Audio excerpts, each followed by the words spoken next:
What is up, guys? Thank you so much for tuning in. So we have some big news today, and not good news.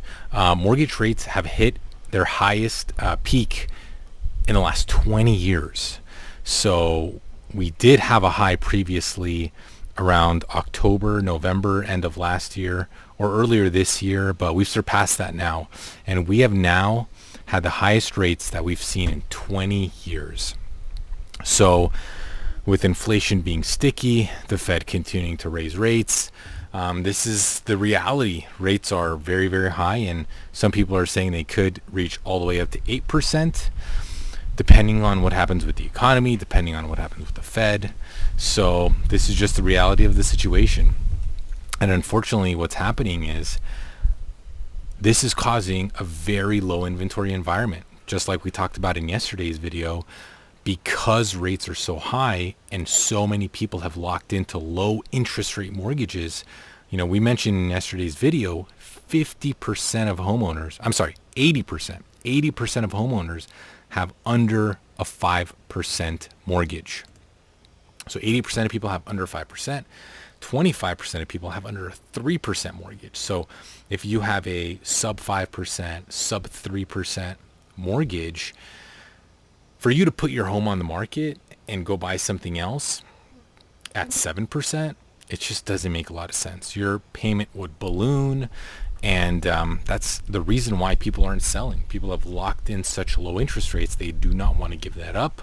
So no houses are coming to the market. But on the flip side, what's happening is new construction sales have gone up. Home builders are starting to profit more because that's the best chance that people have to get into a house.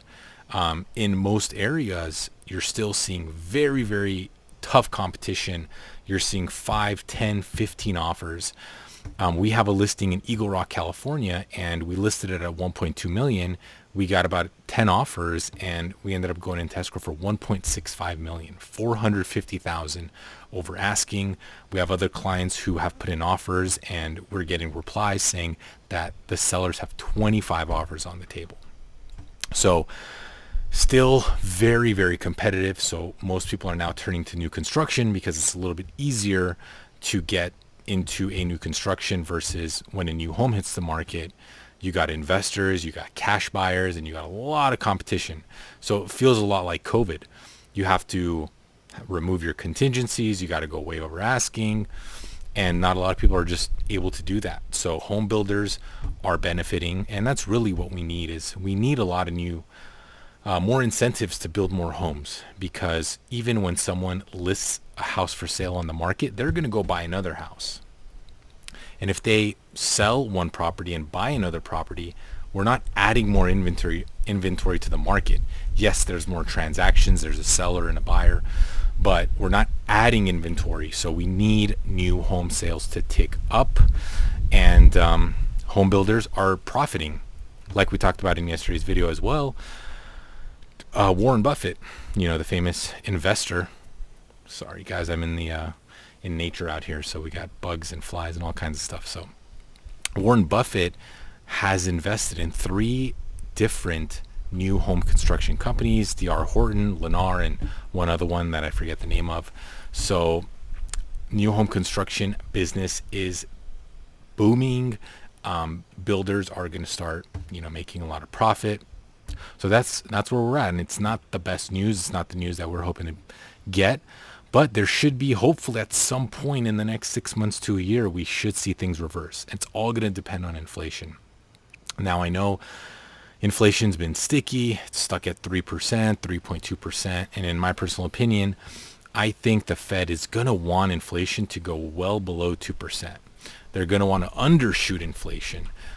And that's going to give them the green light to flip it around, drop rates, mortgage rates will come down, and stimulate the economy again.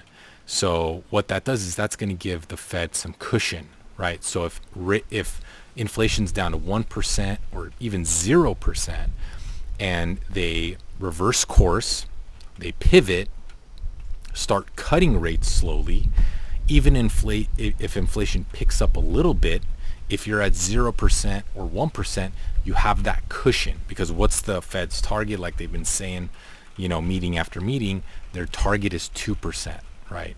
So if they're at 1% or 0% and inflation ticks up a little bit, they're still okay. They're still under the 2%.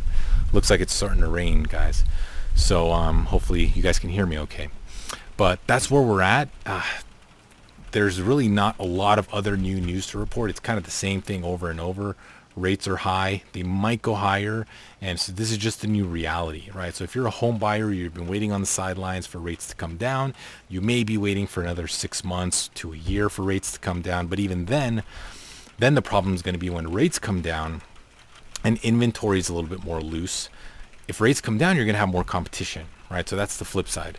So double-edged sword there. Right now, you might be stuck with a really high interest rate, but in the future, your interest rate might be lower, but you're going to pay a higher price. So it's kind of like a pick your poison kind of situation. So that's where we're at.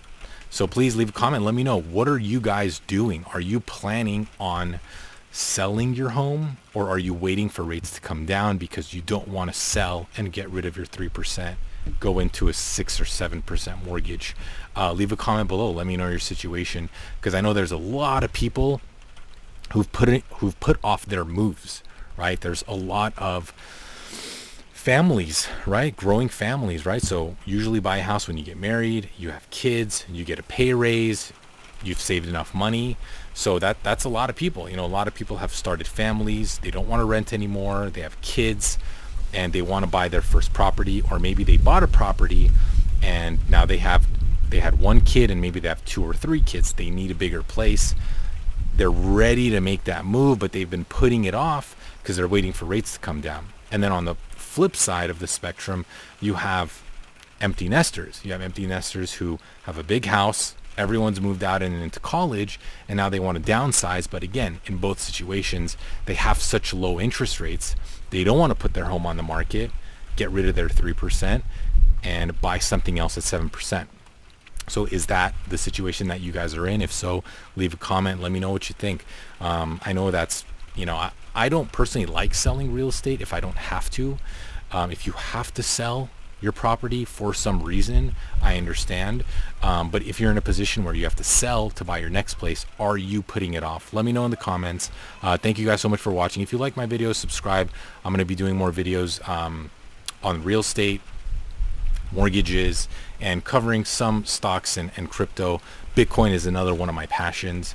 I really, really believe in Bitcoin as a long-term store of value. With all the inflation going on, money printing, that's going to continue, right? We're going to keep printing money.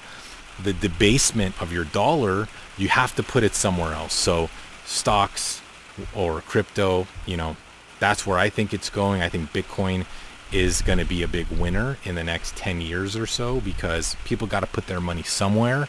And why not put it in something that has a fixed supply? There's never going to be more than 21 million Bitcoin. So the more money that's printed, the more Bitcoin's going to go up, as well as stocks. So let me know what you think. Are you guys interested in Bitcoin? Do you own any Bitcoin? Leave a comment and let me know. And I'll see you guys on the next video.